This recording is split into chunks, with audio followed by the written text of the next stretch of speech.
It was just super fun Saturday night and then Sunday, just watching all the clips on the ESPN and stuff about what's going on with our Guardians.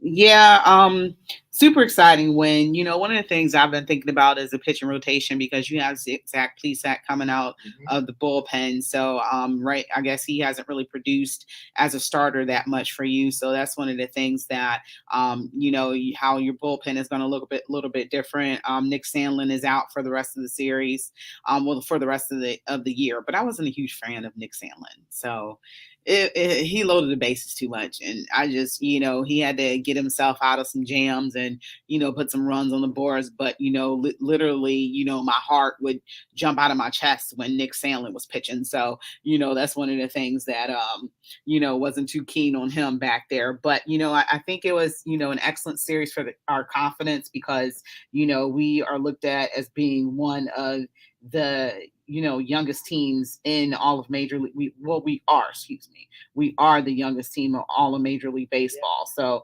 that's one of the things that they were able to be able to go to the next round against a team like Tampa Bay, who is kind of just like us, where they have one of the lowest payrolls in all of baseball, and they was able to make it to the World Series. Where I'm like, I hope the Dolans don't feel as if that's the right way to go about building the team. Up because they've got a really good shot at going to the World Series. We were there a few years ago. The Dolans is it seems to keep getting proven over and over again is that you can have success in a season. You can get to the postseason, you can get deep into the playoffs, you can get to the World Series. I don't know if you need a higher payroll to win a World Series, but I do believe that when it's time to keep players, you need to pay them if you want to have consistent success. We go up and down and up and down and up and down. If you want to be at the top of your division every single year, you need to spend that money, and that's not a priority for them. They will take a playoff run once every 5 years, once every 6 years. They seem to be perfectly fine with that. If you look at their history with this team and when we've been really good and then dropped off again and had to rebuild, thank God for our farm system that we're able to actually rebuild effectively. But, I keep wondering, I used to wonder what would be like if Frankie was still here. And I know he didn't have a good season with the Mets, but I think a lot of that was the Mets and the move and stuff. But Andres Jimenez has done just fine. I can't even complain and say that, we'd be doing so much even better if we had Frankie, because I don't know that we would be any better with Frankie.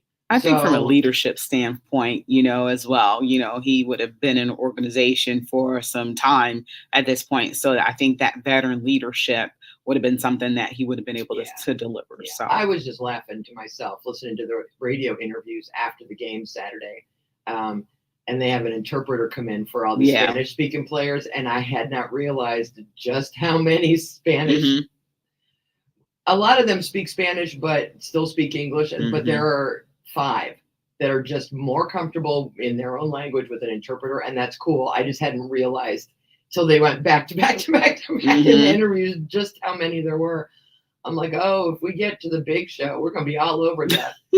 South American and Dominican and, radio stations and stuff. They're going to be living our team. I would love that. I would love to have that job to be an interpreter. I'm like, why didn't I do anything with Spanish when I took it in college? Hey, Brandy, how are you? I'm good. How are you guys? Good. What's going on? What are your thoughts about the win this weekend? Oh, it was so exciting watching them. I heard you guys talking about how they're the youngest team in the league. And, to be the youngest team, I think they did great in their first series. And to have guys like Jose with that veteran leadership is definitely going to help them, going forward. I think it was so exciting to watch them, the crowd, they had a good crowd, when they hear that SpongeBob song come on with Oscar Gonzalez, it immediately gets them hyped when they hear SpongeBob. But I'm excited to see them going forward. We talked about the Guardians won't have Nick Sandlin. Well, the Yankees also won't have their reliever Chapman.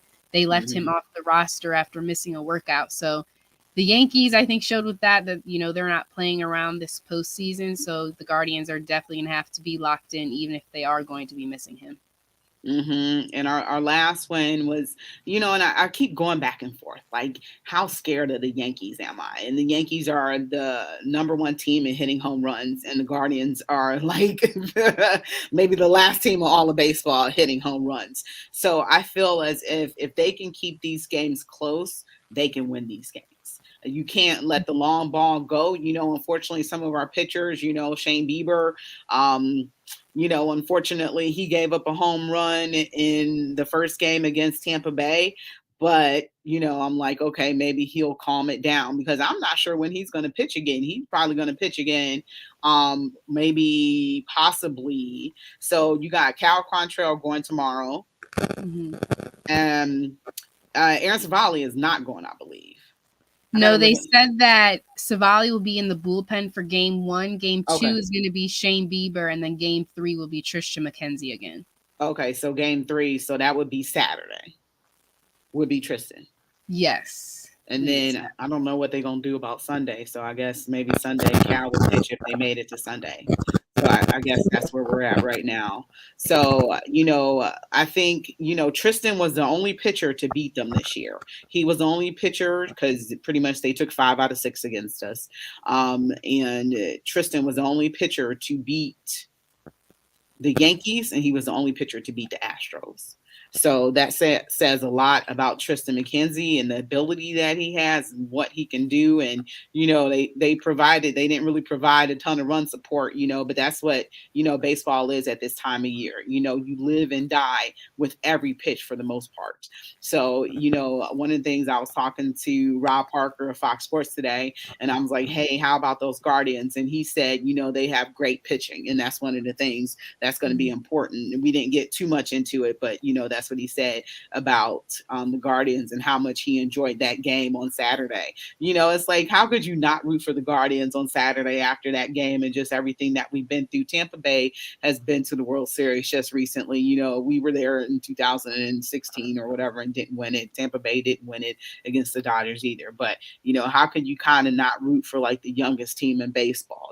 Kids out there, people tell them they're not supposed to be there. They peaked a year early and here they are, in the wild card and was able to move on. So I'm really excited for this series. Starts tomorrow, 7:37. No, none of that 12:07 crap that took place. So, I wasn't able to go to any of the games or anything like that. So I got a chance to, watch it while I worked and stuff like that because I unfortunately, people had to work on Friday. So they still had a great turnout, which I think is great for them announcing that time the day before. So a lot of people use days off if they had the ability to do so. And then Saturday was just a crazy day. So it was a sellout. So I'm glad that people showed up and showed out to cheer this team on because there's plenty of nights where they only get 10,000 people. So I'm glad that they had that support. Well, right. Cleveland's that kind of a city. We always show up for a winner. Yeah. We don't necessarily, baseball's a long season. It's really hard to fuss about attendance during the regular season, although we did it back in the 90s, right? Yeah. With the sellouts, but they've captured everyone's attention. And again, as if it's not exciting enough that they're in the playoffs and they have a real shot, the football team in town is not playing well right now. And so everyone's just like, I'm going to go watch some baseball. And it's the ratings are through the roof though. They are. We're watching. I listened to the Friday game. I had to be downtown at 3:00 and the traffic was insane. On Friday? Yeah. Oh my God. Like I figured everyone would either be at the game or somewhere watching the game, and traffic was still a hot mess. So it was exciting for me. I was glad that traffic was a mess. I was appalled when I saw some of the pictures of the places charging $100 for parking. Sure. Y'all can ride the Rapid from 117 for $250. Yeah, that's what I did when I went to the Browns game a couple weeks ago. Head north up by Madison. You can get the Rapid there. It's $250 round trip, not $250 each way, people. $250 round trip takes you right to Tower City. You walk 2 minutes over to the baseball field. Maybe if enough people did something like that one weekend, so that these parking lots weren't getting $100, maybe they wouldn't charge it. It's just shameful. Frankly. Like for the parade. Yeah. The Rapid don't raise my rates when there's something going on downtown. They $250. $250. $250. Been $250 as long as I can remember. So I that stresses me out a little bit. I understand people need to make money, but at the $20 or $40 rate, you're still making money. If we weren't in the playoffs, you wouldn't be renting out your spots today. So why you got to be like that? Well, think about how crazy it would have been if they went to game 3 with the Browns game and the Guardians. So the Browns game letting out and then the Guardians, everybody trying to get there for the Guardians. I'm sure some people, it probably would have sold out. But, I can only imagine what that nightmare would be like, people trying to get in and get out. Yeah. So that's a little crazy. But I'm glad that, they had that support there because I don't think anything would have been more embarrassing than, this team making the playoffs and people not being at the game. Oh, people are going to the games. I don't worry about that for any of these games. We're going to sell out the games because we do. We show up. That stadium isn't that big. It ain't like the Browns stadium that holds, 100,000 people. People will get tickets and go to the game. So I'm not worried about that. I'm just glad I don't have to worry about Sandlin. I don't have to worry about Shaw. I don't have to worry about those guys who just make my stomach clench. Yeah. When they come up and they're like, he's coming out of the bullpen. I'm like, no. Yeah, especially Sandlin, man. Yeah. Oh my God. It's been rough. Yeah. He had my blood pressure high.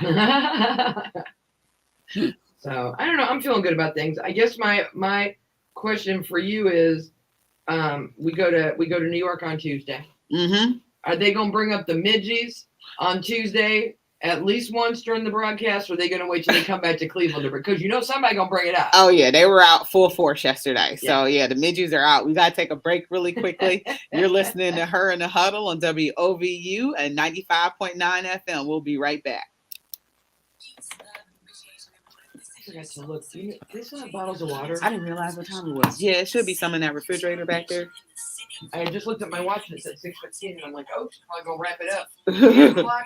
That clock's up there. It's not in a good place. You need one over here by the blue light. So yeah. So you can look right at it. Yeah. Arthur and hip-hop musician Talib Kweli and moderator Chanel L. Smith Wingham will discuss how hip-hop and lyrics can be used as a tool for emotional well-being for the health of our community. I never dreamed of being a conscious rapper for a living. I only wanted to be a great rapper. Before that, I wanted to be a biologist and a baseball player. Spinning in the outfield, riding Broadway way during baseball practice, I realized music was my true calling. So many lyrics were wrong by baseball. Hip-hop's mix of music and poetry was too seductive to ignore. Hip-hop sank its teeth into me and never let go. Talib Kweli is the author of the memoir Vibrate Higher, a rap story which details his experience on the power of elevating Black voices. To be your own boss is bravery. This book is my warrior's toast to us and those like us. For those who there's some in there. Okay, good. This community forum will be held at the Morningstar Baptist Church by the City Club. The weird thing is I can't see Brandy, so if she wants to talk, you're going to have to put your hand up to me to shut up. Okay. The forum will start at 5:30 p.m. So the ride-in was cool because of the ride-in was cool because of the opportunity corridor. Yeah. 10 minutes faster. Oh really? I forgot Grand existed. You get off Grand and then you have to kind of zigzag. Yeah. By the RTA and then up Grand, and then where University Corridor lets me off is closer than Grand was. Yeah. So when I get off there, it was like 2 lights and I was here. I was like, I forgot it even existed at this point. Now, and in the winter when it's snowing, those roads will all be plowed. Well, you can come in whenever you want to. I've been seeing a therapist since March, and my husband and I are doing marriage counseling now, and I'm done staying home because I feel bad needing him to get his own dinner or whatever. I'm like, you know what?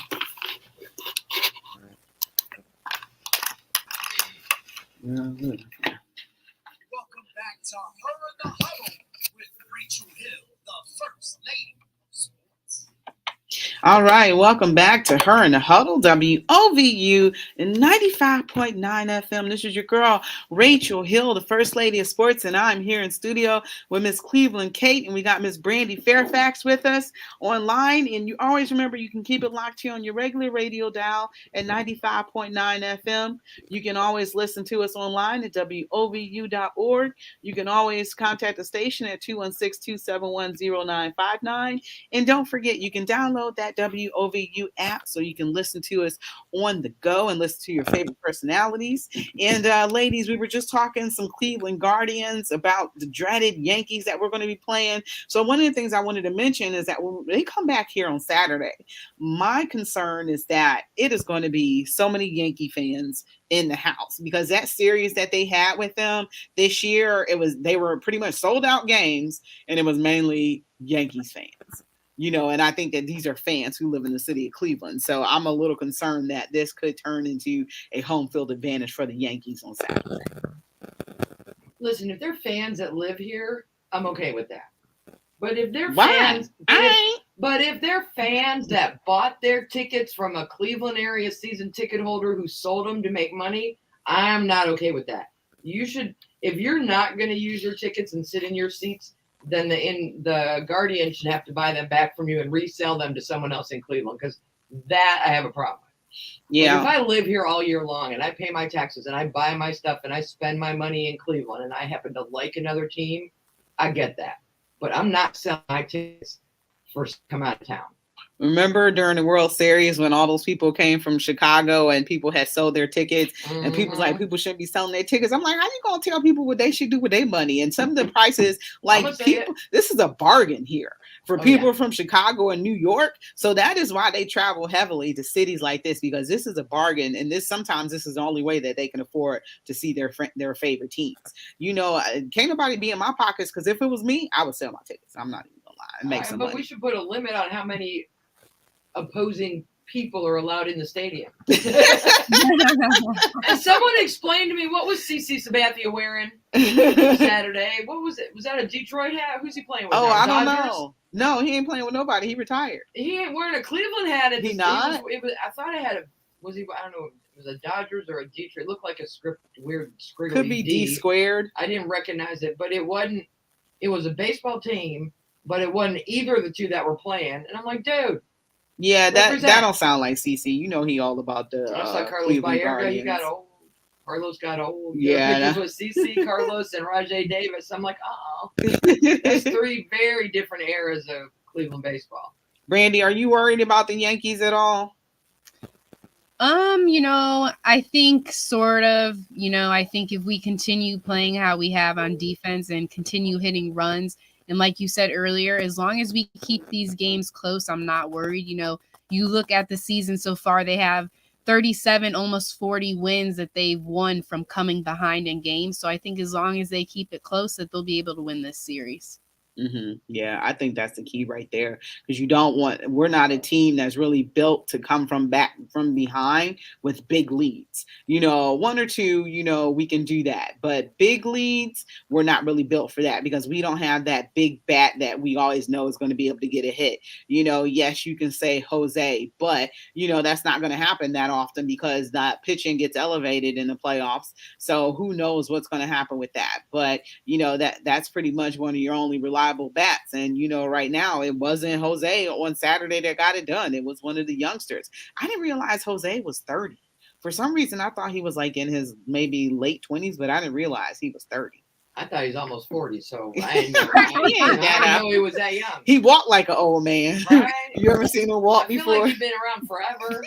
He must have been young when we started with them. Yeah. I feel like he's been around forever. Because remember him and, Francisco Lindor were, remember they were there on that 2016 team and they played together for a few years. So they were kind of brought up in this system. Is he the only one on this team that was on the 2016 squad? Mm-hmm. Wow. I believe so. I don't think Brian Shaw was here yet. Mm-mm. But I think he might be the only one. Wow. Yeah. Some of them are probably still in high school. Mm-hmm. Oh, yeah. Definitely. Right, I know. They're so young. I know. But, they are the future of baseball. And everybody is saying we peaked a year early, but I'd rather be here on this ride now to prepare them for the future.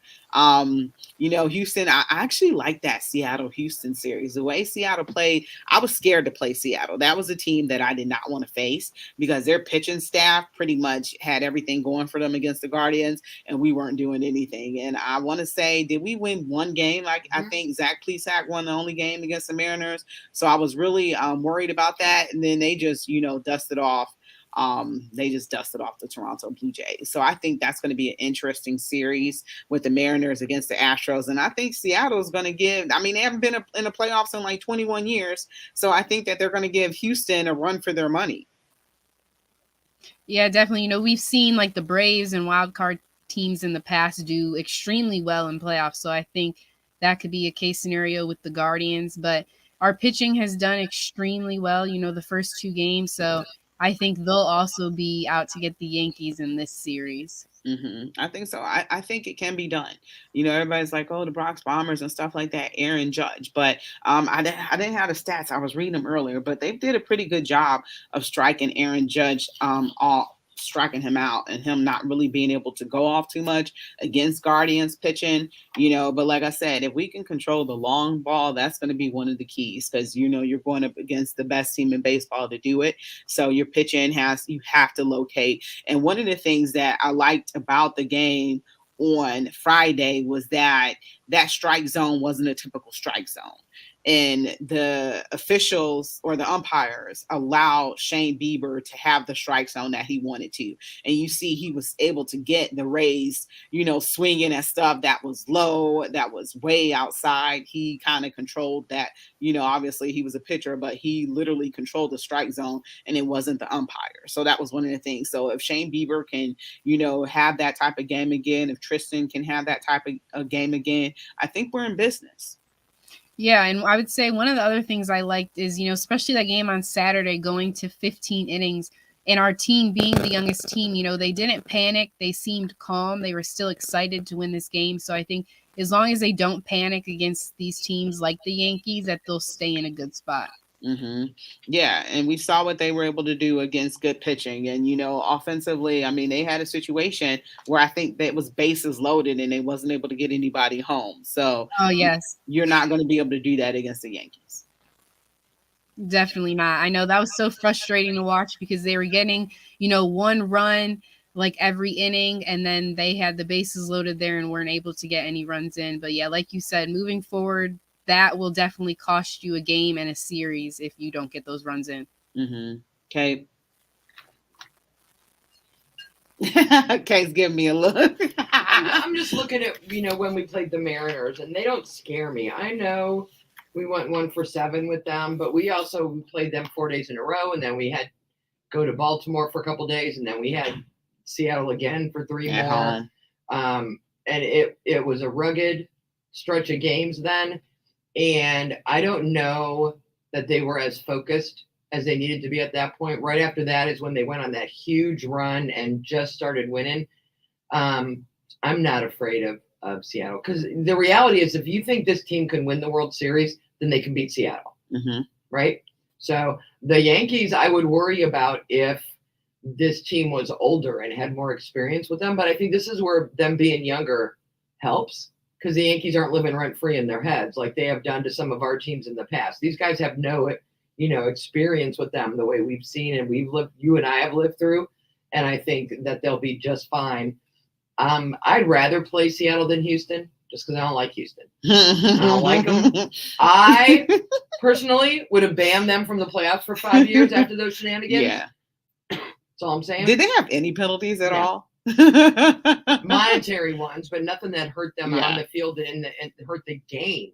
And that's my problem, is that's, you know, you find the owner some money and then you went on with your day. You didn't really penalize them. So why wouldn't they do it again? They got a World Series out of it. Their fans got a World Series out of it. Why aren't their fans getting penalized for taking advantage of it? They knew what was going on and they don't care. None of their fans were screaming about it the way the fans of other teams were. I just think if you really want to put an end to things like that, to stealing signs and using technology to do some of the things that they were accused of doing, that the punishment has to be deeper than money out the owner's pocket. A billionaire and who draft ticket and don't draft picks. You don't need draft picks. You've already been to the World Series. So you give them a postseason ban for 5 years. Players will take that seriously. Fans will take that seriously. Players won't want to come and play for you if they know they got no shot at the postseason. Players will opt out of their contracts and go if they know that. There's real penalties for something like that. You play a regular season, fine. You can't play. That is a meaningful penalty in my head. And they didn't get anything meaningful. So we'll see. I'd just rather not play them. I'd like them to just go out, get knocked out in 3. That'd be fine. Yeah, and Justin Verlander is still getting it done at 39 years of age. And Dusty Baker is, got that team playing. So I think it'll be a very interesting matchup with Seattle, though. I think it really will. And Seattle has some really good pitching. So Luis Castillo, man, he pretty much crushed the Tigers on Friday. So I watched baseball all weekend. So I watched all day on Friday and all day on Saturday. That's all I watched was baseball. So, I didn't have a very eventful weekend or anything like that, but, it was exciting when the Guardians won. And we got to take another break. You've been listening to Her in the Huddle on WOVU and 95.9 FM. We'll be right back.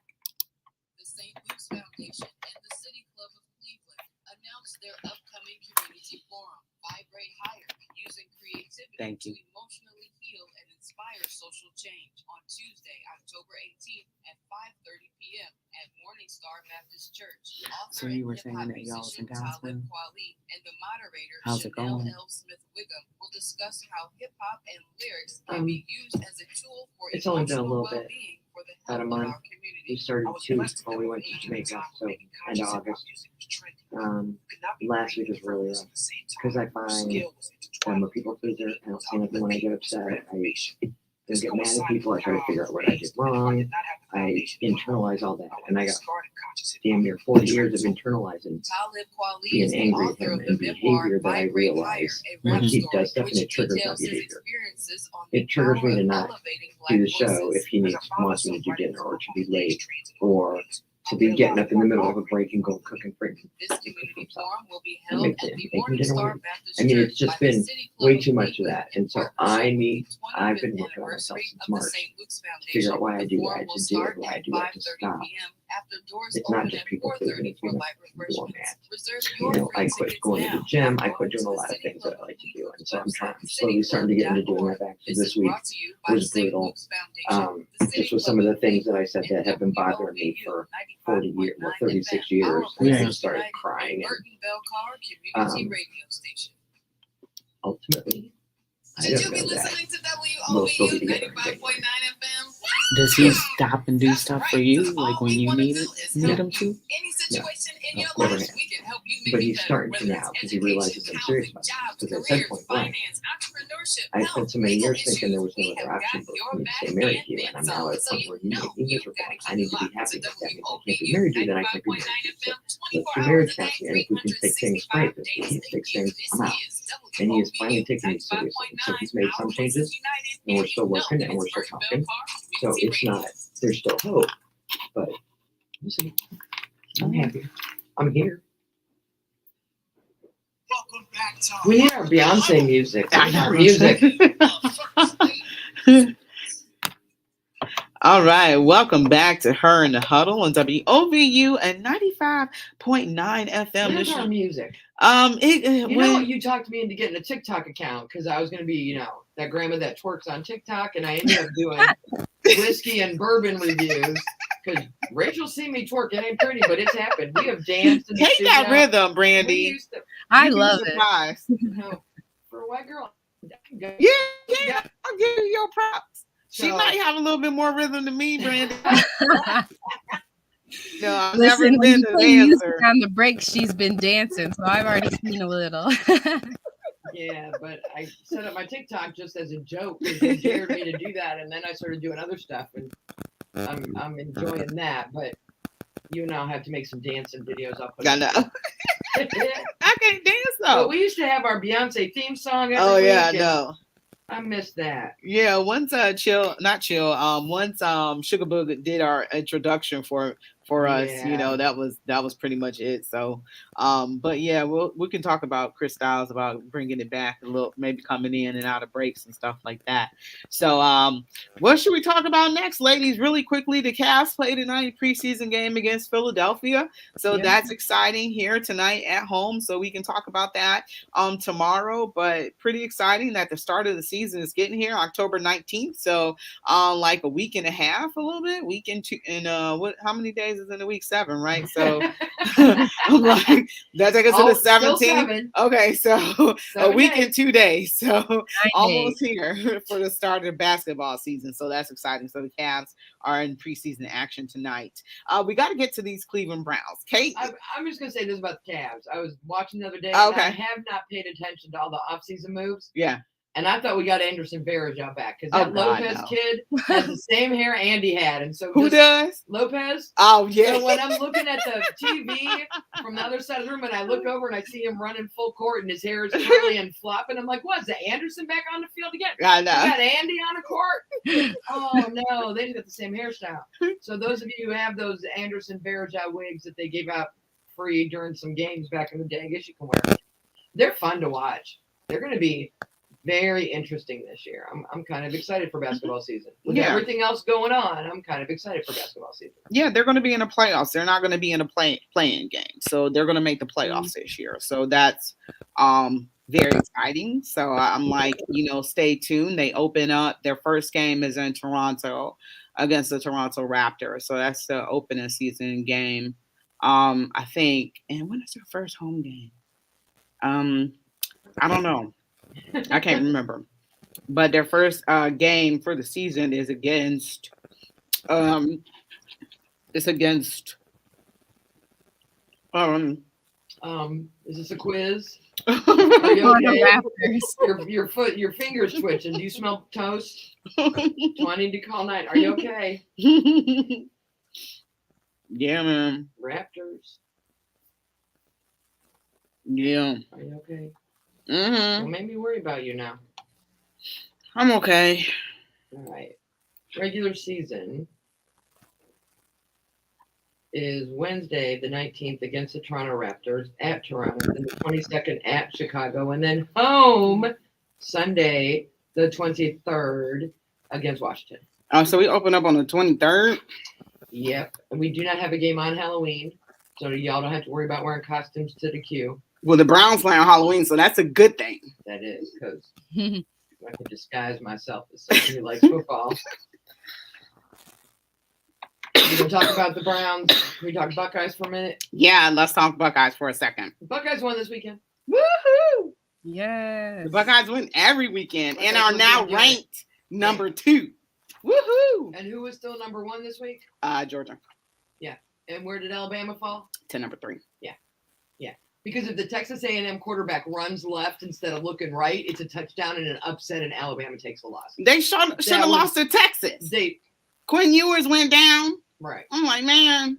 All right. I'll tell you what, Tennessee is going to give all them other SEC teams a run for their money. People don't treat them like a football team or a football school. They treat them like a basketball school or something. Tennessee's football team is good. Good. My friend is anybody that beats Alabama. They took it to LSU this weekend. Oh, they did? Oh, yeah.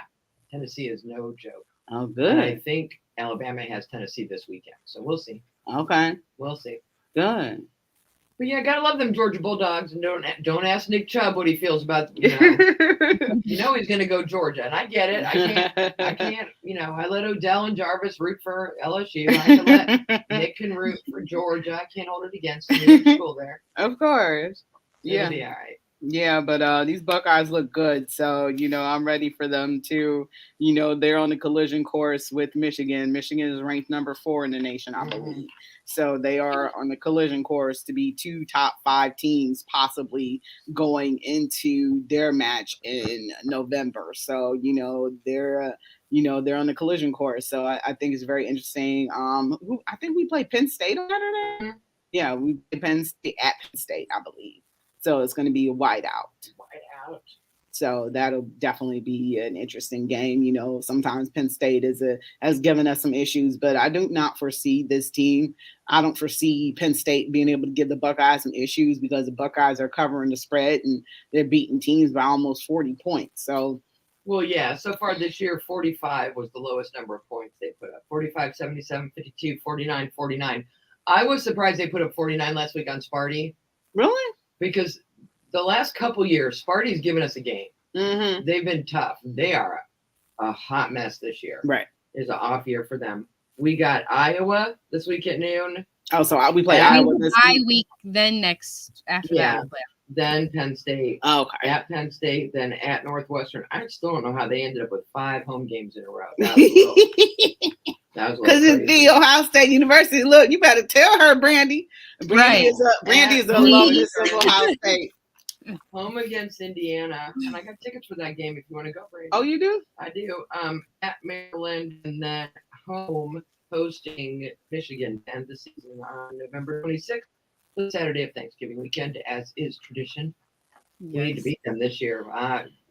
The only good thing about losing last year is it just gives you a whole new reason to beat them this year. Yeah, I know. You know who be talking crap, talking about he don't think Ohio State will be able to beat Michigan. It would be DJ Chris Styles. Well, You know, same talking that show. stuff. He's back in the timeout chair where he belongs. Yeah, he talking that. I'm like, I don't want to hear that. I'm like, they not gonna beat us 2 years in a row. This is not the Cooper's years, which I was there for. Yeah. Brandy was there. You were there for what, the Tressel years or the Ryan Day years? Ryan Day and Urban a little bit. Okay. So Urban. She ain't old enough to have been there for the Yeah, I know. years. Yeah, I was there during the Cooper years, and it was terrible. So you know, I don't know if they would ever let the program get that bad again. Well, they were winning programs, they just couldn't beat Michigan. Right. So that was the issue. You know, that's been Jim Harbaugh's problem mm-hmm. for the last 5 years. Mm-hmm. He's put together some good teams, but they couldn't beat us. Mm-hmm. And I want him to stay employed. So you let him get one, and we'll take the next 5, and we'll do it like that. We'll go 5-1, Mm-hmm. 5-1. Just when they start talking about firing him, we'll let him have one, and then we'll go 5 again. Yeah, so you know, CJ Stroud, you know, is in talks for Heisman, and Bryce Young at Alabama. Yeah, Kid looks good. Mm-hmm. It makes me a little sad though, because if he continues to play this well through the season, then he's declaring for the draft and he's gone. I was hoping we could talk him into another year, but I don't think so. He's going to declare for the draft. This upcoming draft is going to have a really strong quarterback class. Mm-hmm. It'll be interesting to see how many of them decide to come back for another year at school instead of competing. You know, there are guys that could be a top 1, 2, 3 pick this year that'll go 7, 8, 9 just because of how many good quarterbacks there are going to be. So you might see some decide to stay at school for another year just so they can go top 5 the year after. You got to weigh that against the money. You got to weigh that against it. What if you get injured? It'll be interesting. I wish Ryan Day would let our backup quarterback get a little more reps late in the game. I'm scared to death that, you know, when you got 40 points, CJ Stroud should be sitting somewhere. You know, if you're up by 30 or more, he should not be on the field. If they close the gap, you put him back in again. But, you know, late in a game where you're beating the crap out of someone 49-10 is when tempers fly and people get angry and they get chippy and they take shots they might not normally take. And you don't want your quarterback getting hurt at a point in the game where his being in there was useless. You know what I mean? And I always worry about that. DJ Chris Styles will come in and tell me I'm being silly and that's ridiculous, and you let them play, and I get that. But when you have aspirations to go through the playoffs and win a national championship, you don't want your quarterback, you know, tripping on himself at the end of the fourth quarter and spraining an ankle or something and risking the season. So I wish they'd take him out and let somebody else play a little bit more in the fourth quarter, get some reps, but we'll see. George said Ohio isn't beating teams. They are beating them down like it's another day in the office. By the way, Ohio State doesn't rebuild. They just reload. And he said that they will beat the school up north. So I agree with that, too. And he had some comments about baseball that I missed as well. But he said, we're playing with house money and being taken lightly. The national media is still giving us no respect talking about the Guardians. But guess what? Enjoy the ride. And he says that we show it when it comes to playoff sports. The Cleveland comes with support. And he said, speaking of tickets, any playoff games IMC live, I would cherish because of the price it costs.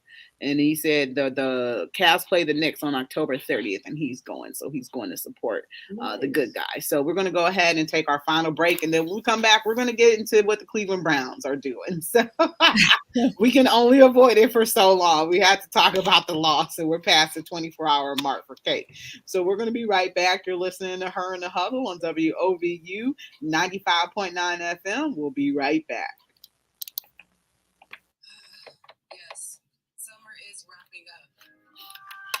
Something amazing for you to look forward to this October. The 86th anniversary of the Jewels is happening Sunday, October 23rd at Starlight Baptist Church, and they're bringing out all the special voices that you want to hear. Straight out of Atlanta, South Carolina, we have Doc McKenzie and the Gospel Highlight. Let's do it.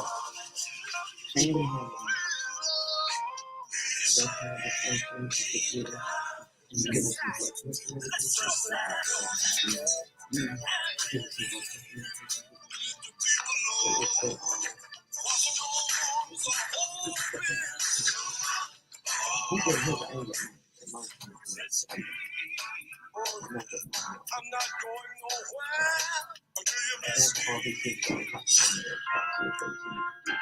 Along with chosen vessels, spiritual believers, Mundora singers, Reverend Fred Adam, Christian Redeemers, Mary Glover and Company, and Reverend Watts and Sons of Harmony. Mrs. Reese's Soul Food Kitchen will be open. Hallelujah. So you can refill yourself and your praise. Hallelujah. All at the same place, Sunday, October 23rd at Starlight Baptist Church, 14516 Euclid Ave at 6 p.m. For more information, contact Mrs. Reese at 216-510-5591. This message is brought to you by WOBU 95.9 FM, a Larry Bell Park community radio station. I remember we talked about that. So I don't know, we'll see how marriage goes. You gotta listen, cause you gonna miss it. 95.9. Those are the digits when you find good music, good conversation, good information. Number one station, taking over Cleveland, not just for the weekend. 24/7, day into the evening. We keep on feeding you. Just keep eating solutions on the radio. That's what we be dealing. WOBU 95.9. Don't miss out. You better catch this vibe. And consider Little world. Yeah. Not anymore. So we'll see. I'm gonna be looking for- Welcome back to Her in the Huddle. Got an extra bedroom. First lady. All right, welcome back to Her in the Huddle on WOVU and 95.9 FM. This is your girl, Rachel, here, First Lady of Sports. I am here with Cleveland Kate and Brandy Fairfax, and we are going to jump into these Cleveland Browns. We got a few minutes left. And ladies, the Cleveland Browns yesterday lost another home game to the LA Chargers, who were at the time 2-2, and we were 2-2 at the time, and now we are 2-3, and now the Chargers are 3-2. And what were your overall thoughts regarding the game? And Kate, we'll go ahead and start with you first. Who gets fired first, Joe Woods or Kevin Stefanski? If somebody, this is year 3. Like, I understand in the grand scheme of things in the NFL, you know, look at what's going on in Carolina. They're giving Matt Rule plenty of time. You give a coach a few years, but we've had so many one and dones. This is year 3. It should be the exact same team. They're the ones who decided to get rid of Baker, so we had to start over again doing a different offense. I don't like some of the play calling that I'm seeing. I definitely don't like the execution on the defensive or offensive side of the ball. And I am not one of those people who's going to sit back and go, well, you know, once Deshaun gets back, it'll be all right, because we'll already have 11 games done. And at the pace we're going, we'll be, 3-8, 4-7, maybe if we win a couple more games, 4-7 when he gets back. That's too late to do anything in this division. You know what I mean? So I am just incredibly frustrated by the mistakes that I'm seeing. And I get my baby Cade York missed 2 field goals. I get it. Woo! You got one job, baby. You gotta hit those. And when he missed the Those first one, was I felt important bad. And when it ones, came too. up for the second one, I'm like, yes, let's go. Give him a shot at that redemption. Give him a shot to kick the game winner. He'll learn from his mistake. He'll get that monkey off his back. It'll be fine. And he missed that one. So I am not absolving him of blame for this loss. At the same time, this team had other opportunities to win. This team had other opportunities to not put themselves in a position where they needed a last-second field goal to win a game. Jacoby Brissett threw an interception to a dude in the end zone, and I still don't know who he thought was going to get that ball, because there were 3 white shirts, and I didn't see a brown shirt till after he had already caught it. On 4th and 1, you don't do a draw play 4 yards back to Kareem Hunt. when Jacoby Brissett is 95% effective on a 1-yard quarterback sneak. I didn't understand the play calling again. Mm-hmm.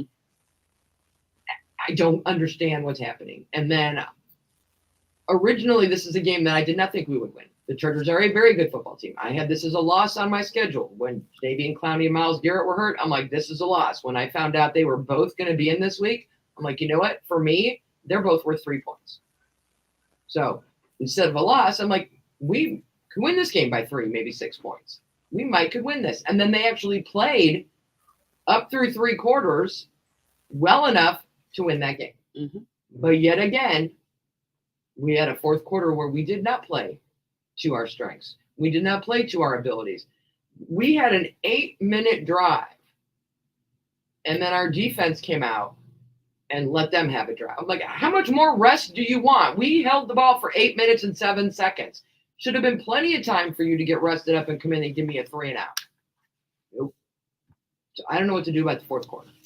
I'm going to take a break. I'm probably saying everything Brandy's thinking. So I'm going to take a break, see what Brandy's got to say. Sorry.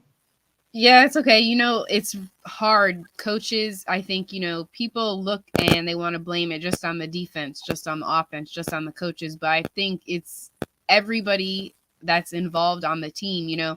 Coaches have to put their players in positions to win and at the strengths of those players.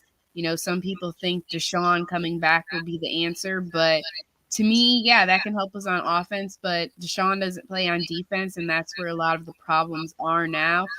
Right now, Nick Chubb is leading in rushing yards, and we have the 5th highest scoring offense. So, that is good right there. The defense is just where some of those problems are. Even Jadeveon Clowney said in his interview, we have the names on paper. We're just not going out there and executing, and that's something that they're going to have to do, but the one thing I look on this defense, John Johnson, we brought him in from the Rams to do certain things that he was doing at the Rams. He was such a leader on the Rams in his first couple of seasons. And, the first couple weeks I kept saying like I wanted more out of him. And earlier I was looking at his stats, and like 1 year with the Rams, he had only played 6 games. And last year with Cleveland, he played 15, but he only had 10 more tackles than when he played those 6 games with the Rams. So I think he definitely needs to step up and being a leader on this team at safety. Yeah, and then, he took that unsportsmanlike conduct penalty for, he said he thinks it was taking his helmet off. So, that's costing the team right there, just those boneheaded penalties, because every time a penalty flag went out, I was like, okay, what did they do this time? So there's a couple things, because we're going to have to go back to the Guardians for a minute. I noticed both with the Guardians game and with the Browns game that things would happen and they would be like, we're waiting to see what's going on. We're going to commercial. And they would come back from commercial and carry on about their business like they didn't know what happened.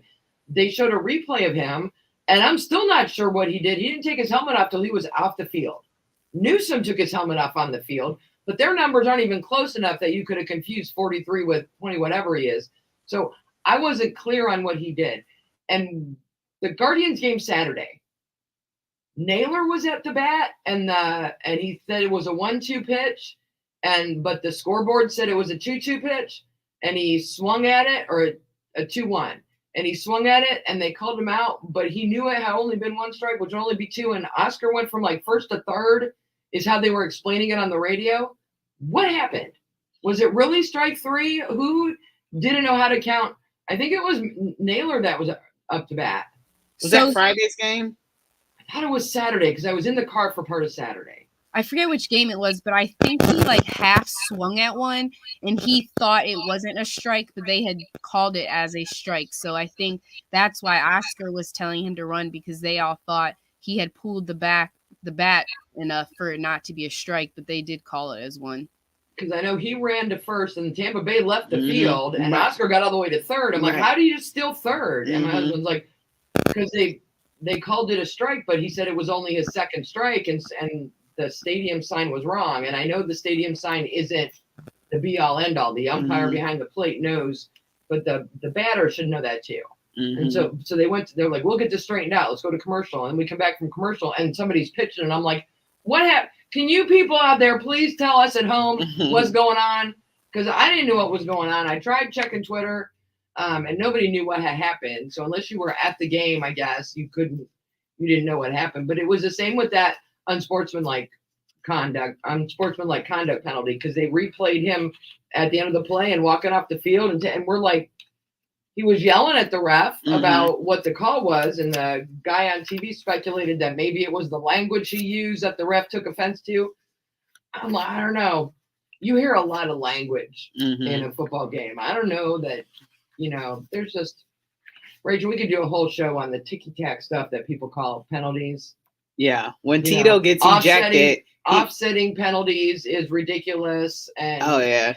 When you're calling either offensive or defensive pass interference on a play where the quarterback gets sacked and he was sacked before the penalty occurred, why are you even calling that?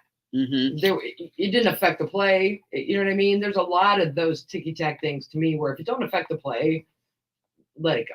Yeah, John Johnson was a little confused about what happened too as well. But, I look at those conversations. Terry Francona said usually, when he's dialoguing with the ref that they're checking in on each other's families. Yeah. On his ejection. Mama. Yeah, he was like, he asked about my family. I asked how his was doing. So, yeah, that's how he describes that. So, oh, thanks. See, bringing up my pet peeves today. I hate it when you're on the 7-yard line and a defensive penalty is only half the distance of the goal, but an offensive penalty will back you up full yards. Oh, yeah. Why can't it be half the distance, whatever that?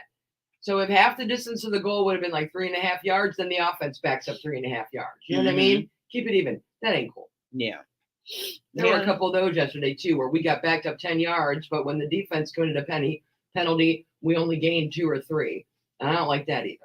Oh, you mentioned Matt Rule because we got about 3 minutes left. You mentioned Matt Rule, who got fired today. So Baker Mayfield is out with a sprained ankle, I believe. Of course he is. So a few I'm weeks behind.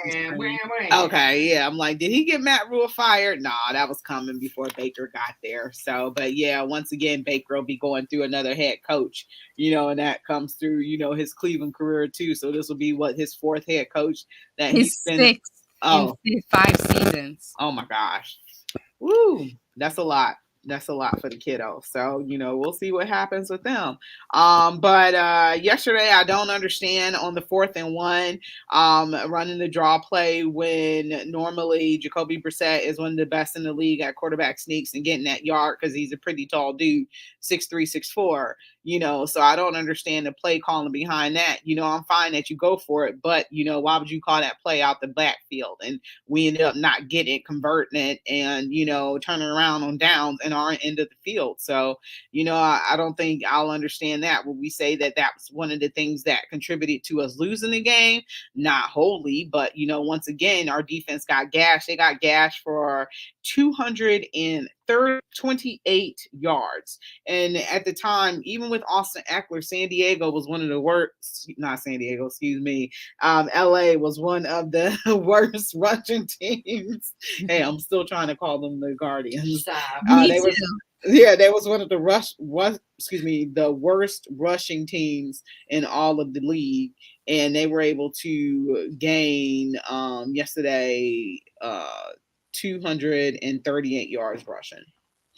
In defense of the Browns, I will say that Aaron Eckler or Austin Eckler is one of the best running backs in the league. He has not had a chance to go off yet this year. I had him in fantasy last year. I did too. He was my fantasy running back. He carried me right to my championships. It should not have been a surprise that their run game blew up yesterday. It should have been a surprise that it has taken them this many weeks in the season to get going. Side note, Phil Snow, defensive coordinator for Carolina, has been fired also. Oh, wow. Ben McAdoo's the only one left, and everyone in there is on a watch to see. So he got rid of their head coach and the defensive coordinator, so they ain't blaming Baker. Okay. Well, good for him. Good for him, but that's not a great situation. But that's our time, ladies. So for Cleveland Kate, for Brandy, for Rachel Hill, you've been listening to Her in the Huddle on WOVU 95.9 FM, and we are out of here.